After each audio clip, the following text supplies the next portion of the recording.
നിങ്ങളുടെ favourite shows ഇനി ഒരിക്കലും മിസ്സാവില്ല. ഇപ്പോൾ C5 കാണും നിങ്ങളുടെ ഫേവറേറ്റ് ഷോ തികച്ചും സൗജന്യമായി. നീ അത്യാവശ്യമായിട്ട് ചെയ്യേണ്ട ഒരു കാര്യമുണ്ട്. നമ്മുടെ അഡ്വക്കേറ്റ് നമ്പ്യാരെ നീ പോയൊന്ന് കാണണം. പറ്റിയാൽ അവിടെ ഇരുന്നിട്ട് വക്കീലിനെ കൊണ്ട് എന്നെ ഒന്ന് വിളിപ്പിക്കുകയും വേണം. കാര്യങ്ങൾ ഞാൻ നേരിട്ട് സംസാരിച്ചോളാം.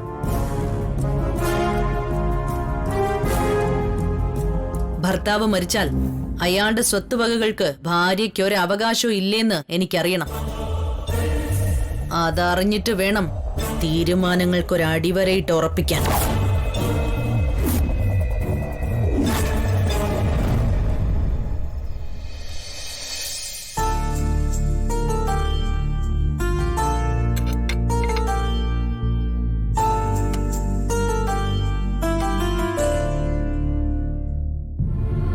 പാർവതി, നിന്നെ ഞാൻ എത്ര വിളിച്ചു. ഞാൻ കേട്ടു ഗാർഗി. താഴേക്ക് വരുന്ന വഴി കോടതിയിലേക്കൊന്ന് കയറേണ്ടി വന്നു. കോടതിയിലോ? നീ എന്താ ഇങ്ങനെ പിച്ചും പേയൊക്കെ പറയുന്നേ? ഗാർഗി അന്വേഷിച്ച് ഞാൻ താഴേക്ക് വരുമ്പോ അമ്മ അപ്പച്ചും കൂടി എന്നെ തടഞ്ഞു നിർത്തി വിചാരണ തുടങ്ങി.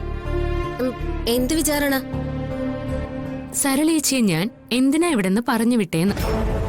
അതിന് അവരെ പറഞ്ഞു വിട്ടത് അമ്മ തന്നെയല്ലേ? അതെ, പക്ഷേ ആ കുറ്റം എന്റെ തലയിൽ കെട്ടിവെക്കാനാ ശ്രമം. ജാസ്മിനെ പുറത്താക്കിയ അധികാരം സരളയുടെ കാര്യത്തിൽ ഞാൻ എടുത്തോ എന്നാ ചോദിച്ചത്. ഹാ, അതവിടെ നിക്കട്ടെ. നിന്റെ റൂമിലെ ഇപ്പൊ ഒരു മോഷണ ശ്രമം നടന്നു. ഞാനത് കയ്യോടെ പൊക്കി. എന്റെ മുറിന്ന് ആരെന്ത് മോഷ്ടിക്കാനാ? ജാസ്മിൻ, അവൾക്ക് ആ റൂമിൽ നിന്ന് എന്തോ എടുക്കാനുണ്ട്. അത് അവളുടെ തന്നെ എന്തോ ആണ്. ഞാൻ ചോദിച്ചപ്പോഴേ അവള് കുറെ കള്ളം പറഞ്ഞു. അതിന് അവളുടെ ഒരു സാധനവും ആ മുറിയിലില്ലല്ലോ. ഞാൻ അവിടെയൊക്കെ തൂത്തു തുടച്ച് നല്ല വൃത്തിയാക്കിയതുവാ. എന്തായാലും നമുക്ക് അവിടെ ഒന്ന് സെർച്ച് ചെയ്യണം. ഒരുപക്ഷെ നമുക്ക് പ്രയോജനപ്രദമായ എന്തെങ്കിലും ആണെങ്കിലോ? എന്റെ മുറിയില് അവിടെ ഒന്നും ഇല്ല ഗാർഗി. ഇനിയിപ്പോ നിനക്ക് നിർബന്ധമാണെങ്കിൽ നമുക്കൊന്ന് പോയി നോക്കാം. ഇന്ന് രാത്രി തന്നെ വേണമെന്നില്ലല്ലോ. വേണ്ട, എപ്പോഴെങ്കിലും. അപ്പൊ ശരിയേ, ഗുഡ് നൈറ്റ്. അയ്യോ, പിന്നെ ഞാൻ നിന്നെ അന്വേഷിച്ച കാര്യം ഇതുവരെ പറഞ്ഞില്ലല്ലോ. നാളെ എനിക്കൊരു ഷൂട്ടുണ്ട്. അതിന് നിന്റെ ഒരു സഹായം വേണം.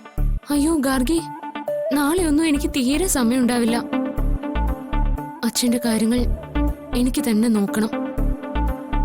അടുക്കള കാര്യങ്ങളും അതും ഞാൻ തന്നെ നോക്കണം. വീടെല്ലാം തൂത്ത് തുടച്ച് വൃത്തിയാക്കുക വേണം. ഇതിനിടയില് എനിക്ക് എപ്പോഴാ സമയം? അച്ഛന്റെ കാര്യങ്ങളൊക്കെ നോക്കാൻ ഏതോ ഒരു ഹോം നഴ്സ് വരുന്നുണ്ടെന്നാണല്ലോ ഞാൻ അറിഞ്ഞത്. വേണ്ട, അങ്ങനെ ആരും വേണ്ട ഇവിടെ. അത് അപകടമോ ഗാർഗി? അച്ഛന്റെ ജീവന് ആപത്ത് സംഭവിക്കും. നീ എന്തൊക്കെയാ ഈ പറയുന്നേ? സത്യം ഗാർഗി, ഉദയന്നൂരമ്മ എന്റെ മനക്കണ്ണിൽ കാണിച്ചു തന്നതാ. അതിനെ സമ്മതിക്കരുത് ഗാർഗി.